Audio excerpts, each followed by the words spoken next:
Burada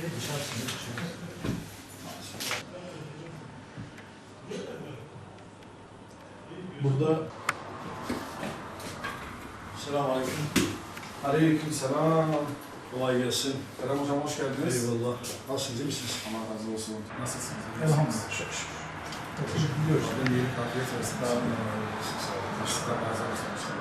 Bu zor koşullar altında rahat bir şekilde hayatımızı sürdürebileceği imkanlar oluşturmaya çalışıyoruz. Türkiye Diyanet Vakfı'nın Türkiye kapsamında İdlib'e yönelik acil bir yardım kampanyası çağrısı oldu. Bizler de Türkiye Diyanet Vakfı Battalgazi Şubesi olarak Türkiye Diyanet Vakfı'nın bu genel çağrısına uyarak bu kapsamda kendi ilçemizde bir kampanya başlattık. Kampanyayı başlatırken tabii asıl kalkış noktamız Suriye'nin bu kuzey bölgesinde İdlib'den gelen, göç eden insanların bulunduğu çadırlarda son dönemde kış şartlarının ağırlaşması, yağmurların yağması, sellerin oluşması, çadırların su altında kalması acil bir yardım kampanyasına ihtiyaç oluşturdu. Bizler de bu ihtiyaçtan hareketle Battalgazi olarak orada kaç aile için barınak yapabilirsek, yani iyilik konutları adı altında kaç ev yapabilirsek onun arayışı ve çalışması içerisindeyiz. Temel hedefimiz bu. Bu yola çıkarken Türkiye Diyanet Vakfı Battalgazi Şubesi olarak bu yola çıkarken de kendimiz için bir kampanya adı da koyduk. İdlib'de Battalgazi Mahallesi kuruyoruz. Anadolu'yu Müslümanlaştıran, İslam'a girmesine vesile olan Battalgazi'nin torunları inşallah İdlib'de de tıpkı Battalgazi'nin Anadolu İslamlaştırmasında oluşturduğu katkılara benzer bir katkı süreciyle inşallah bizler de İdlib'de Battalgazi'nin torunları olarak orada Battalgazi Mahallesi inşa edeceğiz. Şu an itibariyle Battalgazi'deki insanlarımızın, Malatya geneldeki insanlarımızın kampanyamıza olan ilgisi çok fazla. İş adamlarımız ilgi gösteriyorlar, vatandaşlarımız ilgi gösteriyorlar. Bu kampanya bağlamında doğrudan gelip bir ev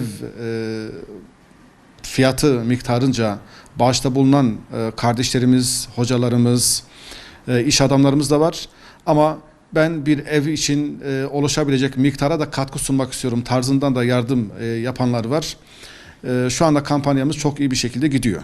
Önce pazartesi günü ve salı günü arkadaşlarımız da burada İmam Hatip, müezzin kayım arkadaşlarımız da Sayın Kaymakam Beyimizin himayeleri altında bir toplantı gerçekleştirdik.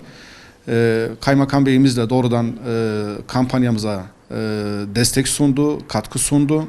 Önce biz Battalgazi Müftülüğü'nün çalışanları olarak, İmam Hatip, müezzin kayım, burada çalışan personel olarak kendimiz bağışa doğrudan katkı sunduk. Arkadaşlarımızın sundukları katkılarla şu anda 5'e yakın inşallah sadece Battalgazi Müftülüğü personel olarak 5'e yakın bir ev, 5 ev inşallah inşa edeceğiz. Bunun dışında da kampanyamıza şu ana kadar doğrudan ev anlamında 20'ye yakın başvuru oldu, paralar yatırıldı, bağışlar yapıldı. Ama bu kampanya sürecimiz sadece işte 2 gün önce başlayan bir kampanya değil. İnşallah bunu 2 hafta olarak planladık. Bu hafta ve önümüzdeki haftanın sonuna kadar kampanyamızı sürdüreceğiz. İnşallah hedefimiz tam bir mahalle olarak algılanabilecek Battalgazi Mahallesi'ni İdlib'de oluşturmak. Hedefimiz bu inşallah. Katkı sunan her kardeşimize, her Malatyalımıza ben çok teşekkür ediyorum. Bizden çok daha büyük sorun sahibi olan insanlar var. Onların yaşadıkları sorunlar çok farklı. Bizim de kış şartlarımız farklı, bizim de kış şartlarımız ağır. Ama İdlib'de yaşanan kış şartlarının doğrudan insan hayatının, bireyin, çocukların, annenin, babanın hepsinin hayatını doğrudan etkilendiren bir boyutu var. Yani orada bir çadır altında soğuktan kendisini korumaya çalışan insanlar söz konusu.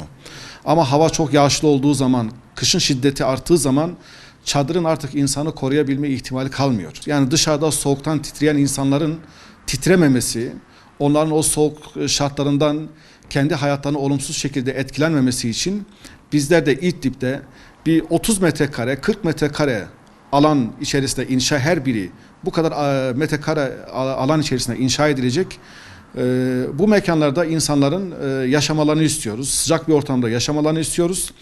bütün Malatyalı kardeşlerimizi, vatandaşlarımızı, iş adamlarımızı, hatta kamuda çalışan insanlarımızı bu kampanyamıza sadece Battalgazi Şubesi olarak ifade etmeyelim. Türkiye Diyanet Vakfı'nın bütün Türkiye'de yürüttüğü bir kampanya. Bu kampanyanın genel hesapları var, çalışmaları var. Özelde de Türkiye Diyanet Vakfı Malatya Şubemiz, Türkiye Diyanet Vakfı Battalgazi Şubemiz, Türkiye Diyanet Vakfı Yeşilyurt Şubemiz de bu çalışmaları sürdürüyor. Bütün vatandaşlarımızı ben bu çalışmaya katkı sunmaya davet ediyorum. Bugün burada da yine özelde ben çok büyük duyarlılık göstererek buraya gelen Emin Yücetaş hocamıza da bir ev bağışında bulundu. Ben kendisine de çok teşekkür ediyorum.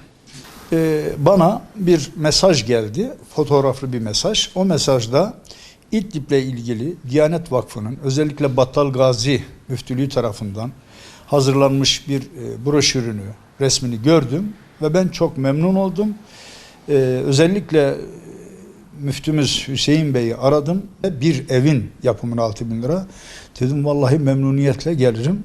Ve sağ olsun geldik. Rabbim kabul etsin. Başka diyeceğimiz bir şey yok.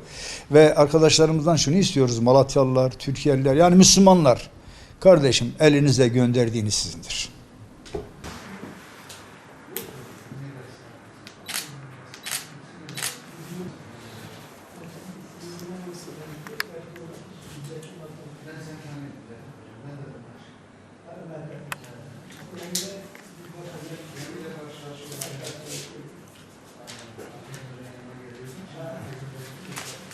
Hocam çok teşekkür ediyoruz.